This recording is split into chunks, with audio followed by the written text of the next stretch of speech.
Приветствую всех на канале Будни курортного поселка. И с вами Наталья Лиса.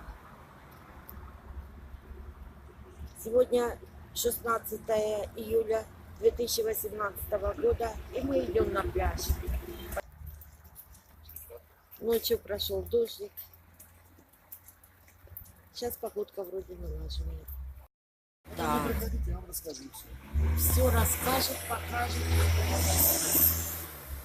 Пожалуйста, отдыхайте. На этом это самое. Я думала, по морю прогулка. Вот, у нас в Сочи прогулки. Привет, Отдыхайте ребята, в Сочи. обращайтесь, ребята, спрашиваю.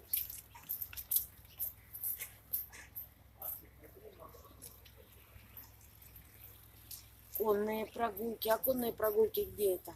А это у нас в горах катают, привозят, вас забирают, отвозят.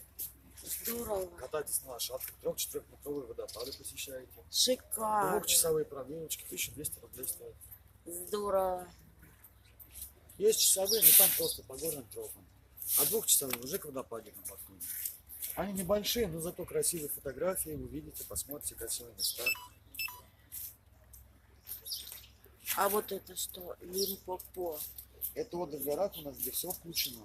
Завтрак, обед, ужин, шашлык, вино, А Сочи прекрасно. на сколько дней? Это на один сутки, это на целый день. С утра выезжаем в 6:45 и приезжаем это 15 ночи. В Олимпийском парке шоу фонтан, площадь фонтана, Красная Поляна, парк. Боишься фонтана?